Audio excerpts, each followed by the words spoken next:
Այսօր մենք միասին կանցնենք դևերից ազատագրվելու մասին ուսուցողական դասընթացի երկրորդ մասը։ Կարող են արդյոք քրիստոնյաներն ունենալ դևեր։ Այս հարցը տալիս են հսկայական թվով մարդիկ, եւ որոշ քրիստոնեական շրջանակներում այն բավականին վիճահարույց է համարվում։ Ես կարծում եմ, որ տարբերություն կա դևերով բռնված լինելու եւ դևերի կողմից հարստահարվելու միջեւ։ Երբ մարդ դևեր ունի, հարստահարված է, դա նշանակում է, որ այդ դևերն ազդում են նրա կյանքի վրա։ Բայց երբ մարդը դիվահար է, դա նշանակում է, որ նրանք ամբողջությամբ վերահսկում են նրան եւ տիրում են նրան։ Այնպես որ քրիստոնյաները կարող են դևեր ունենալ, բայց այդ դևերը չեն կարող տիրել նրանց, այն իմաստով, որ քրիստոնյայի կյանքում կարող է լինել մի ոլորտ, որի վրա ազդում են դևերը, որտեղ նրանք ճնշում են կամ նույնիսկ տանջում են նրան, թեև նրա հոգին պատկանում են Հիսուսին։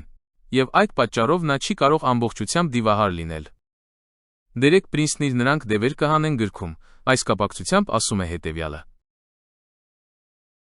Աստվածաշնչում հաստատուն չկա, որ քրիստոնյան կարող է դիվահար լինել։ Հունարենում այն բառը, որը մեր լեզվով թարգմանվում է որպես դիվահար, ունի դիվայնացված իմաստը, եւ դա ենթադրում է, որ մարդը չի պատկանում դևերին, այլ միայն ենթարկվում է նրանց ազդեցությանը եւ ճնշում է զգում նրանց կողմից։ Ստացվում է նոր կտակարանում խոսվում է այն մասին, որ մարդը կարող է ճնշվել դևերի կողմից, բայց չի կարող պատկանել նրանց, թեև դրանք կարող են վերահսկել նրա կյանքի որոշակի ոլորտը։ Ջորջ Ֆոքսի համալսարանի մի գիտնական, Ռոջեր Ռոուդը գրում է.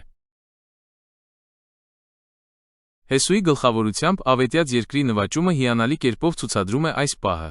Թեև ավետյաց երկիրը տրված էր իսրայելացիներին, այն սկզբում պատկանում էր քանանացիներին եւ իսրայելացիները կարողացան միայն աստիճանաբար նվաճել այն եւ դուրս վռնդել քանանացիներին։ Այնպես որ որոշ ժամանակ նրանք դեռ բնակվում էին այդ հողում եւ տիրում էին դրան, թեև այն այլևս նրանց չէր պատկանում։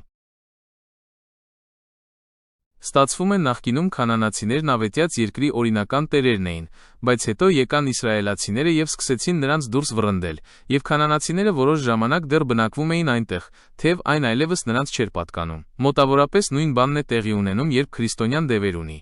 Նրա կյանքում դեռ կարող են լինել այնպիսի ոլորտներ, որտեղ նա լիակատար բժշկություն եւ ազատագրում չի ստացել եւ չի հասցրել նորոգել իր մտածելակերպը, ուստի դեռ կան ոլորտներ, որտեղ գոյություն ունեն ամրոցներ, որոնք պետք է կործանվեն, ինչպես նաև ոլորտներ, որտեղ նա զգում է դիվային ճնշում ու ազդեցություն։